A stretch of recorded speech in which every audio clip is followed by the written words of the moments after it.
This episode has been brought to you by BattleGrip.com. BattleGrip.com is a great, fun website about olden day. Well, my kids would call them olden days. I would call them my time, toys and fun stuff like that from the 1970s and 80s and whatnot. And this is by Phillip Reed is the one that runs this blog or whatnot, and he is part of Steve. He is actually the CEO of Steve Jackson Games. I encourage you to go check out this blog. Some great things that I just found posted on the 1st of December. There was a 1978 ABC News Star Wars toy report where they talked about one day, hopefully Star Wars will be as popular as Disney. And then they got the Mego Buck Rogers action figures for $2.22. Think of it. Get a toy that's for that price. Also, something great about Atari. Wow. Games for that used to be $30 or less. So check it out at battlegrip.com. And now on with Getting Geeky with Gamer Leaf.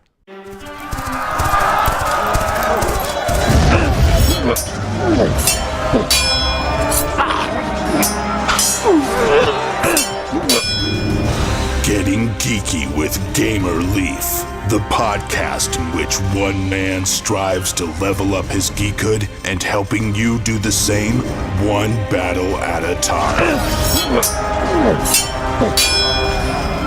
Now, let's get geeky with Gamer Leaf.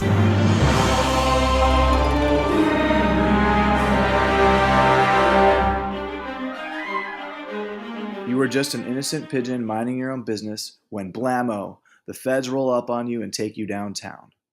After hours in a warm interrogation room, the two agents offer you a deal. Work with them and take down a mafia family from the inside. Refuse their requests and go to jail for life. To avoid becoming a jailbird, you take the deal and become a stool pigeon. You are assigned your mafia family and realize quickly you have to prove yourself to survive. In order to get the information you need to impress the feds, you must gain the favor of your not-so-friendly bird employers. To discover new information, you must follow diabolical mob orders in order to not blow your cover. As you grow higher in the ranks, you take down the unwanted henchmen and recruit new members of higher interest. While constantly watching your back, you grow closer to the kingpin and get invited to a meatball dinner with the inner core of your mafia family. When the time is right, you give the feds the secret signal and they fly in. Let's hope your efforts have pleased the feds, and for yours and your family's sake, defeated the mafia. Sound familiar to you guys? It didn't to me neither, but this is the story of Stool Pigeon, a new tactical card game on Kickstarter, and we're lucky enough to have on the creator mastermind behind Stool Pigeon, a new game on Kickstarter, Nate. Is that correct? Is that how you fall in line, Nate? Yes, sir. So yeah, thanks for coming on Getting Geeky with Gamer Leaf. We really appreciate it, Nate. This is awesome. I'm super excited. Cool beans. So let's rewind a little bit. How did you get into card games or tabletop board gaming? I guess it's always just run in my family. My family was always very, very competitive. It was just Thanksgiving, so we just had hours and hours of competitive card play and tabletop everything. So it's kind of just part of my family. But I work with high school students, and I have lots of game nights. And every week they would come just looking for something new. So I would start twisting games a little bit, taking a game and then adding something more. So they would always be excited to come. And then I kind of started making my own games, and that's where we are right now. Cool beans. So what are some of the games you twisted for the high schoolers?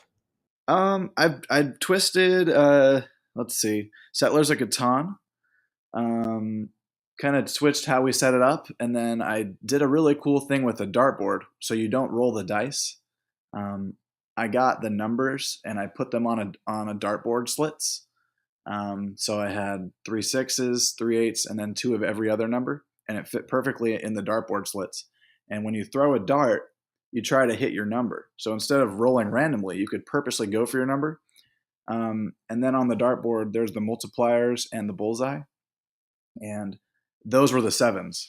So if you ever played Settlers of Catan, when you roll a 7, you get to move the knight, and you can sabotage the other people on the board, and you can also make people lose cards. So it changed it from being, I accidentally rolled an 8 to I'm purposely going to go for the 8.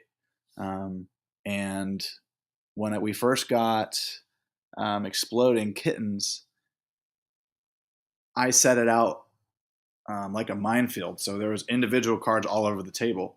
So instead of drawing from the pile randomly, you were drawing random cards, and it just changed the game. So I kind of mix up games whenever people come over.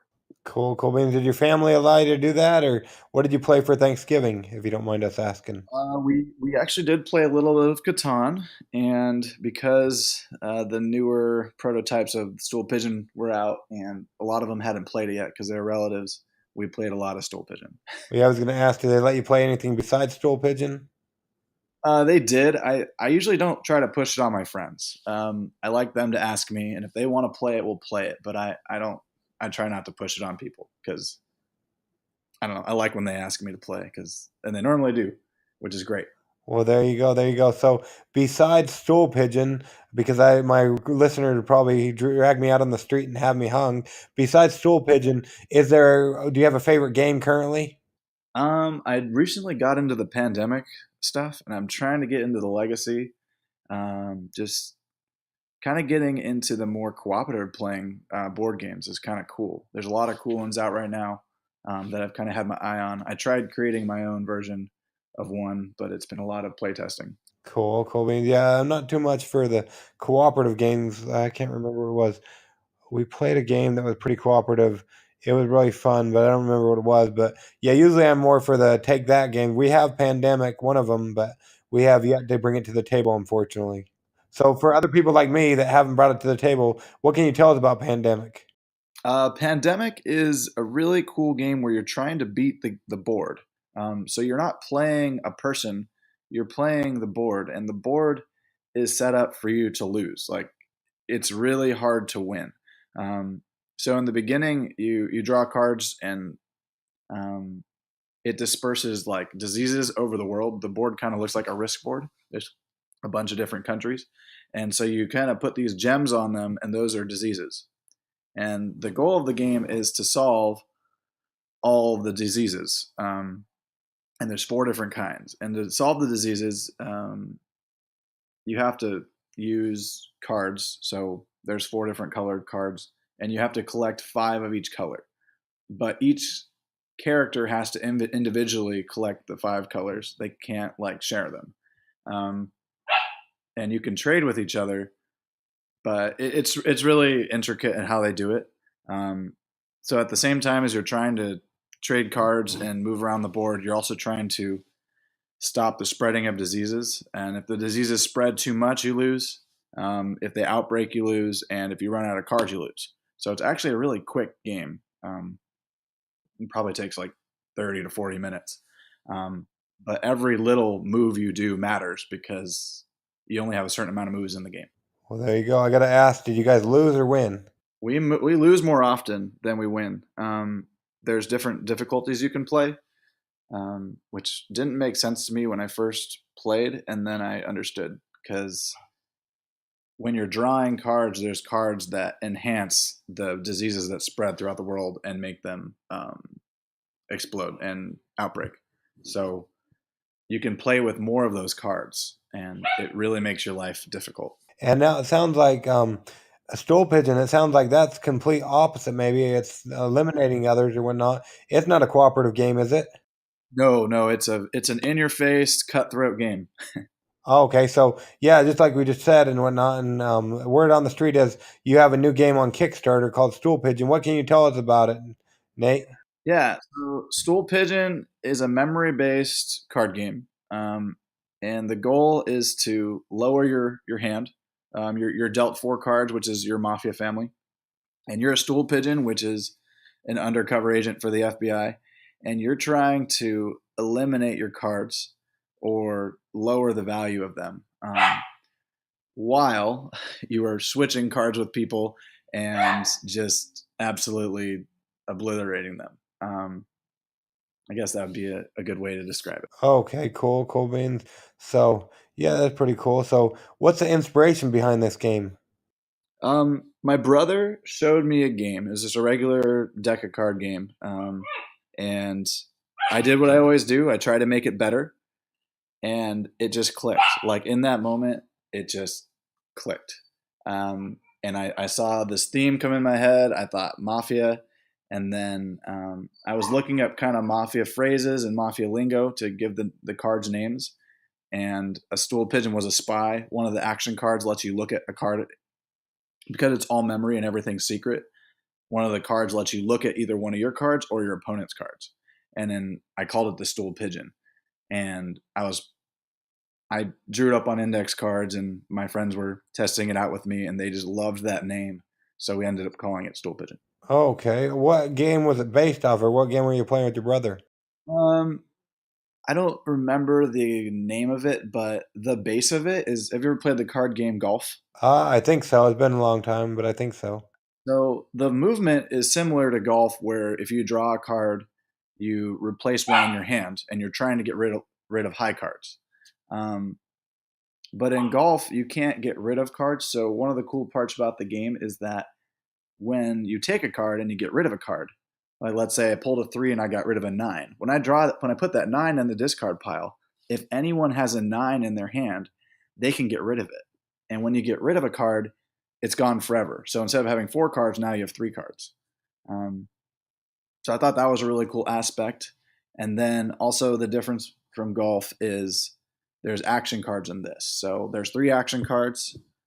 So if you draw it from the middle on your turn, if you draw the stool pigeon, it lets you peek at any card. And knowing more cards gives you more knowledge to get rid of cards, because if that number goes down, you can get rid of it. There's one that lets you switch cards. So if I know I have a 10 and I want to give someone my 10 because I don't want it, I can switch cards with an opponent, or I can just switch other people's cards just to mess with their memory. And then the next one lets you do both peek and switch. So I can peek at my opponent's card, see that it's a 2, and then switch it to me. And then the funnest card in the game is called the Kingpin. When you draw it, it's worth 1 point. So you can keep it as 1 point, but if you play it, it lets you kill off a card from your hand for free or add the next draw card to a player's hand. So if they're ahead of you and they've only have like 2 cards because they eliminated 2 from their hand, you can add a card to their hand. So the game is pretty much you're trying to lose your hand and lower it while everyone's messing with each other. And it becomes very annoying because if you lose your memory, you can mess yourself up.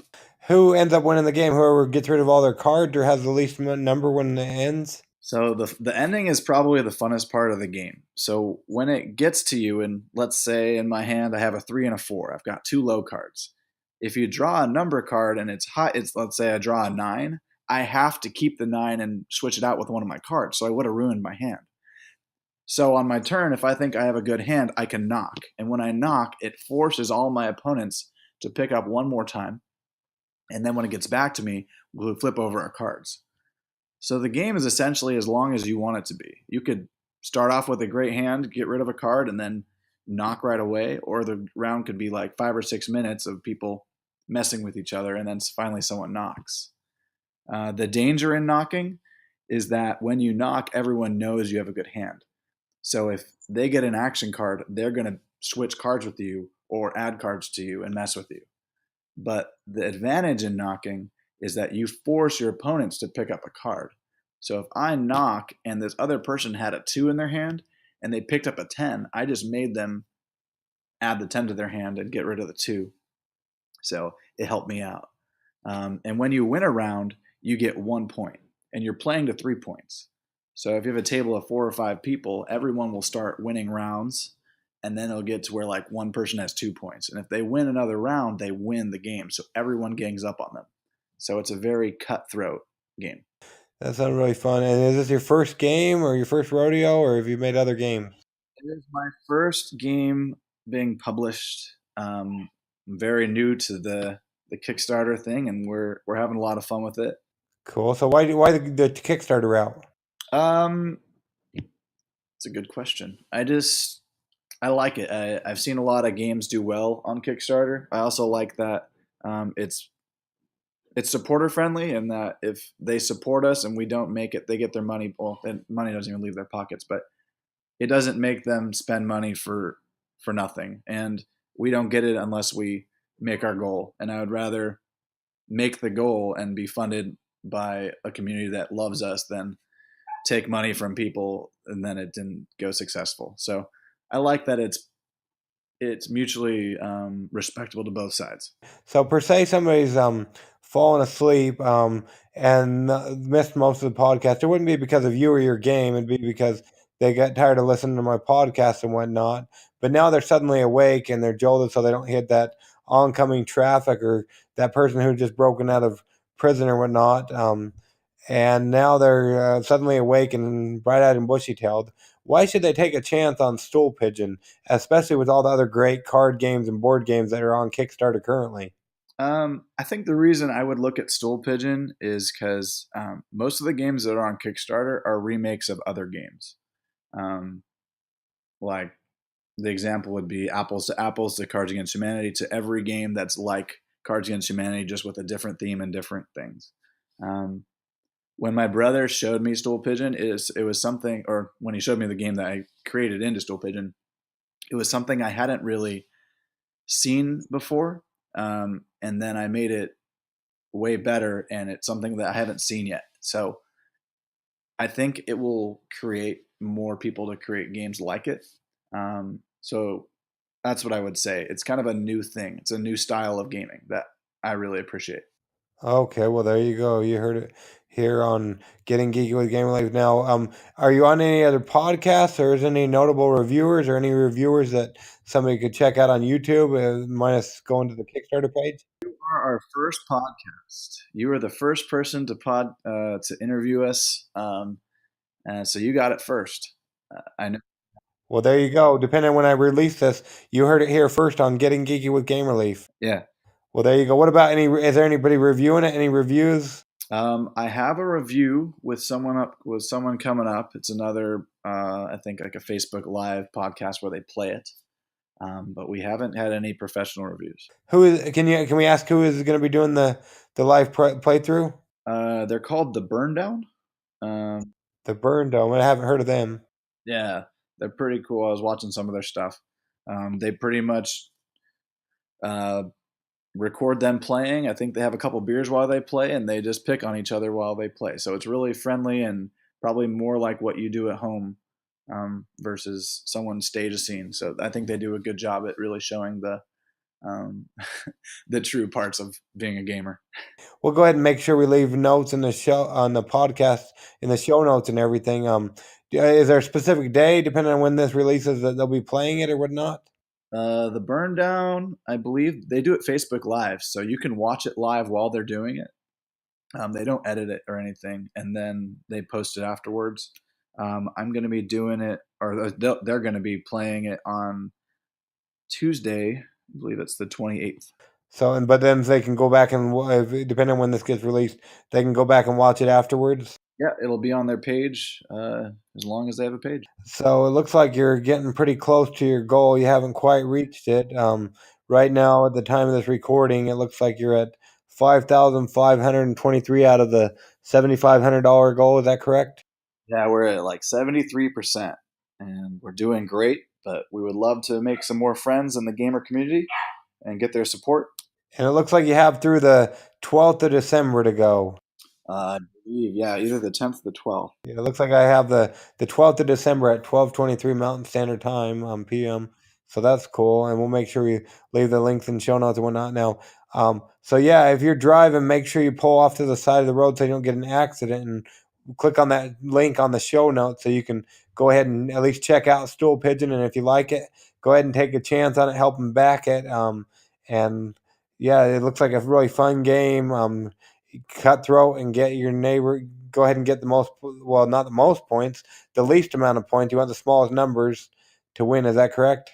Yes. And the first one to 3 points wins the game. So make sure you check it out on the Kickstarters. And I don't know if you've listened to any of the podcasts or whatnot, Nate. It sounds like you might have, but the next portion on our show is called Adventures in Application Acquisition, where we talk about an application, be it for your cell phone, your tablet, or a computer, or even a video game. And it doesn't necessarily have to be related to card games or board games. Is there a application that you've been using a lot of that we can talk about for a moment, Nate? Man, I've been downloading every app by the Catch app or people. They make all those apps. Sorry, who is it? By the Catch app. I think that's their name. Yeah, it's called Catch app. It's KETCHAPP. They just make those games that are just addicting, and I love them. Do you have a favorite one we can talk about for a moment? I think Balls is good. Falling Balls.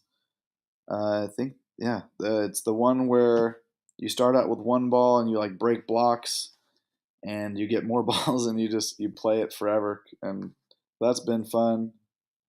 I just got back into Words with Friends, and I like tower defense games, but Clash of Clans and all that.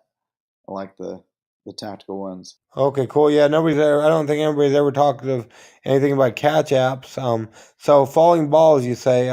I see here. Where it looks like you can get that both on Android at the Google Play Store as well as download at the iTunes App Store. Do you know if that's got a cost or is it free to download? I only do the free ones. There you go. Well, that's how we do it too. Cool, cool beans. So, what can you, for those of us who haven't played it, what can you tell us about the balls app? It's just a mindless game that it's just there to kill time. It's not something you'll probably play for hours or have a goal. You just kind of do it to kill some time. Um, I wish it had a way to like rank it against your friends. I think there's a lot of things I wish about it, and there's been a lot of people who have made better versions of it. Okay, well there you go. I didn't even have to ask my question. You beat me to it. So you would have it so you can rank your friends. You can't. I wish you could. I like games where it shows my rank against my friends, and it doesn't. Cool beans. Yeah, I like that too. I used to hate Messenger, but now it has some different games on it and whatnot. So it's kind of cool when I'm on my phone, and it does rank them. But What games do you play on the Messenger? I'm let's see here. The main one was Endless Lake. Endless Lake. Okay, all right then.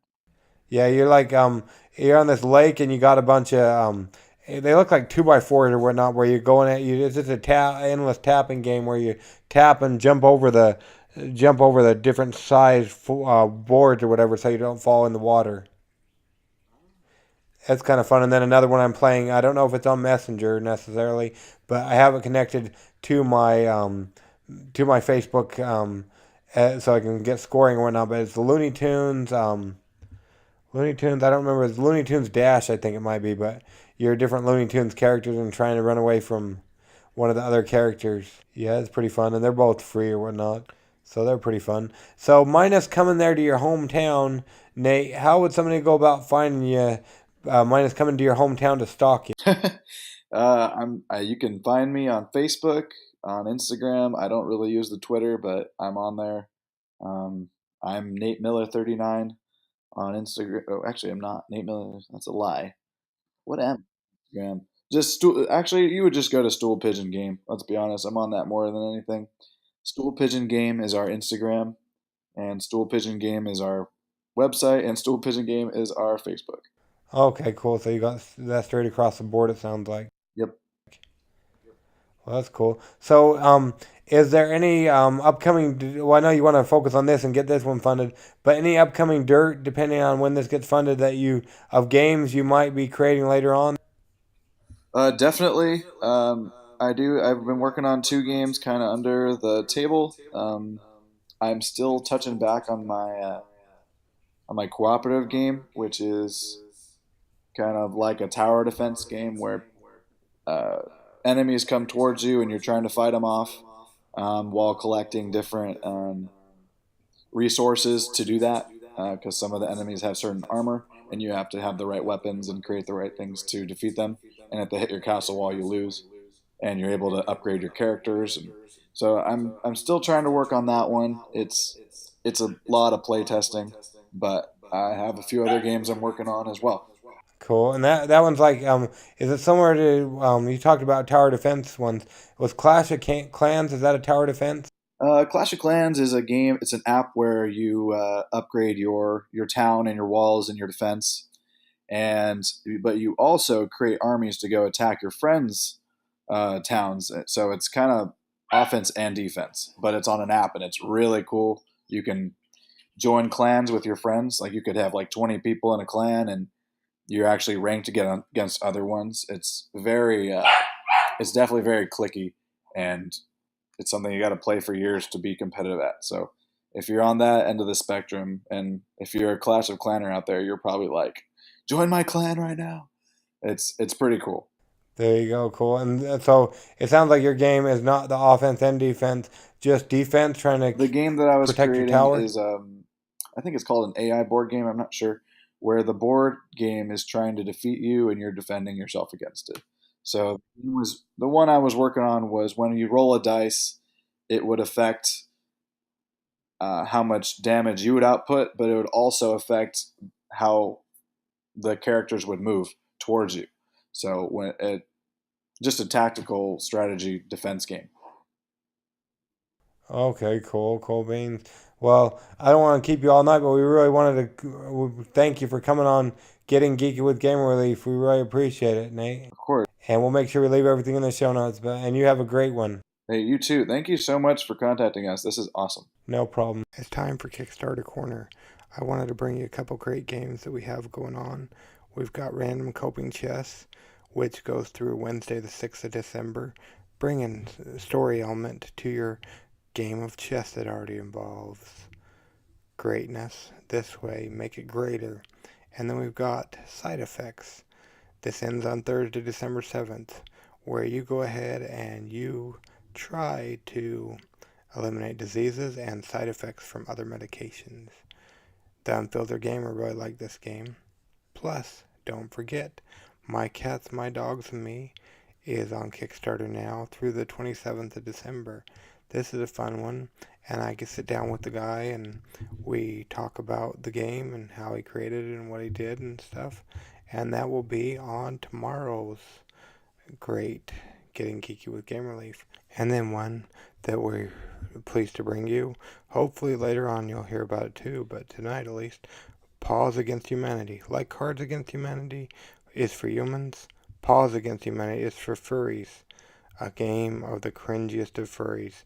They have a long time to go. They got 54 days. It ends the 28th of January. So you got a while to check out this on the Kickstarters. Go ahead and check it out. See if you like it. And give it a back if you like it. And tell them Getting Geeky with Game Relief sent you. Don't forget to review us on iTunes and all that fun hoggabaloo. And we will catch you all on the flip side. Game Relief out.